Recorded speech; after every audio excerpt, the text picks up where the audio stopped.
자, 계속 이어서 하겠습니다.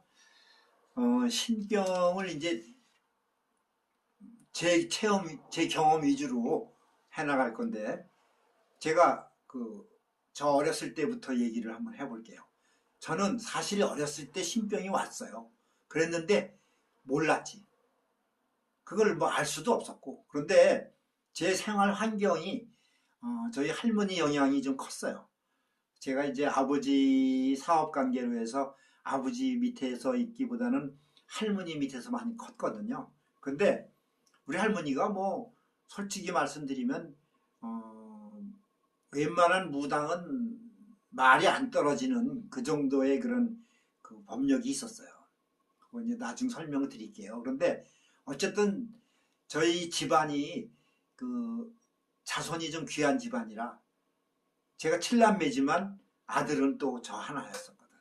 근데 그 옛날 우리 어렸을 때 이런 게 있었습니다. 명짧은 집안의 자식들은 어떤 그 큰 스님이나 아니면 뭐 무속인들 그때는 동네마다 그 뭐라 그럴까 거의 전속 무당이 있죠. 세습적으로 아주 해내려오는. 어? 근데 그 이제 그 무속인한테 무당한테 제가 수양 아들로 입적이 되는 거예요. 근데 이제 거기 가서 사는 게 아니고 이름만 올리고 이제 정성 들여주고 하는 건데 제가 할머니 손에 이끌려서 처음 무당 집에 간 것이 7살 무렵인가 그래요. 그때 가서 이제 처음 이름을 올린 거야. 그런데 그 무속인 집에 가니까 이제 수양 엄마가 되는 거지. 그런데 그 이제 신당을 이렇게 보니까 글쎄 어렸을 적에 그런 걸 보면 좀 무섭기도 할 텐데 산신령님도 있고 막 그렇잖아요. 부처님도 있고 뭐 동자도 있고 그런데 나는 솔직히 좋았어요. 그러니까 그런 것들이 다 연관이 있었던 것 같아. 그런데 어쨌든 제가 사춘기 이제 끝나갈 무렵까지는 그 집을 왕래를 했어요. 왜냐면 이 한 달에 아니 1년에 한두 번씩 명절 때나 뭐 이럴 때 인사도 하러 가야 되고 그 수양 엄마한테 엄마 했어야 되니까 할머니 이제 우리 또 우리 할머니 호랑이 할머니의 그 명령을 받아야 되니까 그래서 그런지 몰라도 저는 우리 대대로 그 우리 집이 할아버지로 아버지로 해서 이 좀 명이 짧았어요. 근데 저는 어쨌든 지금 현재까지는 장수하고 있습니다. 우리 집안에서 생각해 보는 쪽에서 본다면은 저거는 지금 장수하는 편이에요. 70이 넘었으니까. 그런데 어쨌든 그 무당집에 수양아들로 들어가서 좀 커가면서도 왔다 갔다 하면서 그 집을 참 자주 드나들었는데 수양 엄마도 저한테 잘해주셨죠. 그리고 하여튼 이게 이제 제가 서울로 공부한다고 이제 서울로 올라가서 이제 좀 크면서부터는 이제 자연스럽게 그 발걸음이 좀 끊어지고 그렇게 된 건데, 그리고 이제 그 제가 그 제 경험상 제 신병 이제 옛날 생각을 해보니까 이제 여러분들한테 이걸 참고로 얘기해 주는 거예요. 신병에서 가장 어렸을 때 자주 오는 증세가 열병입니다. 고열. 저는 그렇게 뭐 약골은 아니었어요. 그렇다고 아주 뭐 튼튼한 애는 아니었지만 공부 잘하고 착실하고 그랬는데 1년에 한두 번 되게 아팠어요. 그런데 그 아픈 증세가 항상 일정했어요. 그래서 뭐 편도가 붓고 그러면서 열이 시작되면은 일단 열만 시작되면 나는 누구도 그건 치료를 못했어요. 그냥 최소 일주일 정도는 이불 속에서 죽는 거예요, 애가. 그런데 열이 40도 막 그러니까 막 거의 죽는 거죠.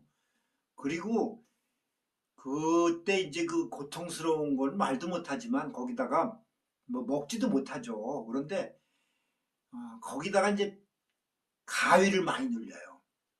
그러니까 어린애들은 혹시나 여러분들 자식이나 뭐 주변에 친지들 자손들이나 뭐 이렇게 혹시 아마 또 어쩌다 보면은 그런 경우를 볼 거예요. 그걸 소홀히 넘기면 안 돼요. 그래서 고열이 자주 열병이. 그런데 또 한 가지 좀 우스갯소리인데 저는 가위 눌리는 게 좀 특이했어요. 어렸을 때 왜 가위 눌리고 이러는 거는 뭐 이렇게 공포 영화 같은 거 뭐 귀신이 쫓아오고 도망가고 뭐 이러고 낭떠러지에서 떨어지고 뭐 이러는 거잖아요. 그건 키 클 때 나오는 현상이라고도 하잖아 어른들은. 근데 나는 그런 그 가위가 아니라 아주 특이했어. 그 누군지는 모르지만 형체는 잘 안 보이는데 하여튼 어마어마하게 크다고 그래야 되나 아주 거대하다고 해야 되나 그런 신일 거야 그게. 그런데 그런 분이 명령을 내려 나한테. 오늘 이거 참 무서운 얘기인데 오늘 밤 안으로 탱크를 우리 전쟁하는 탱크 있잖아요. 탱크를 12대를 만들어 놔야 된다. 뭐 16대를 만들어라. 뭐 이런 그 지시가 떨어집니다. 그러면은 그걸 어떻게 만들어? 그런데 열심히 만들어. 그래서 밤을 새도록 만들었는데 하나밖에 못 만들었어. 그래서 또 탱크 한 대를 만들었어요 또. 그런데 이제 새벽녘에 딱 이 양반이 오셔가지고 이놈 요거밖에 못 만들었냐 하면서 벌을 받아야 되겠다 이러면서 벌이 어떤 벌이냐 하면은 탱크 밑에다가 깔아놓고 나를 탱크로 깔아 뭉개는 거야. 그러면은 어떻게 되겠어요? 이게 저 숨이 막혀서 죽잖아 완전히. 탱크로 나를 오징어처럼 깔아 뭉개는 건데. 그러면 막 잘못해서 살려주세요 하면서 막 몸부림을 치다가 결국은 이제 깨어나고 그러는 건데 뭐 그게 이제 연령별로 가는 건지도 모르겠어요. 왜냐면 어렸을 때니까 뭐 탱크 같은 거에 관심이 많으니까 그런 거로 어떤 할당이 된 건지도 몰라. 또 좀 커서는 또 다른 거였을지도 모르지. 뭐 어떤 때는 뭐 버스를 몇 대를 만들어라 뭐 이런 식이었었어. 근데 어쨌든 그 오더를 주시는 분이 형체는 내가 알 수 없지만 어떤 거대한 어떤 거부할 수 없는 그런 어떤 형체는 안 보이는데 이게 신이겠지. 무서운 할배야. 어쨌든 그렇게 생각돼. 그래가지고 그냥 정말 죽다 살아나고.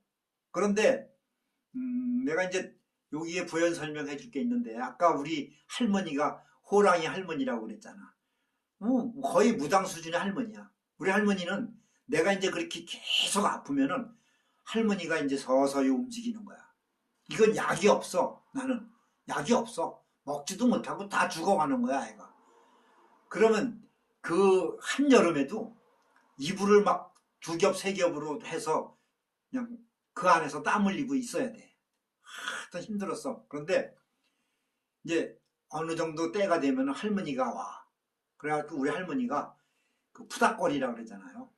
그 부엌에 가서 뭐 콩이며 뭐 이런 뭐 수수 같은 거 이런 거 넣어가지고 소금도 넣고 고춧가루도 넣고 그래갖고 볶아.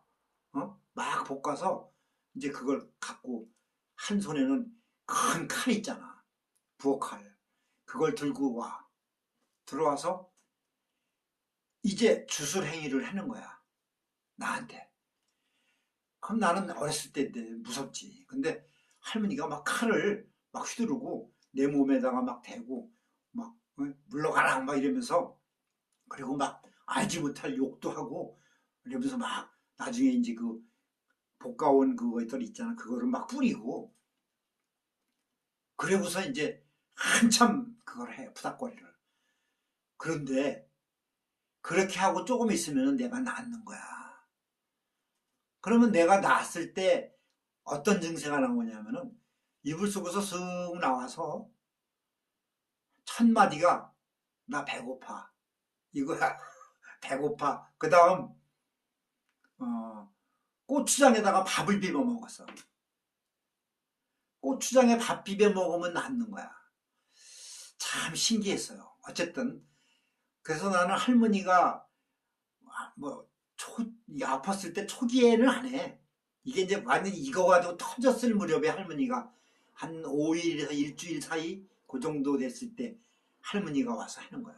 우리 할머니 무서웠어요.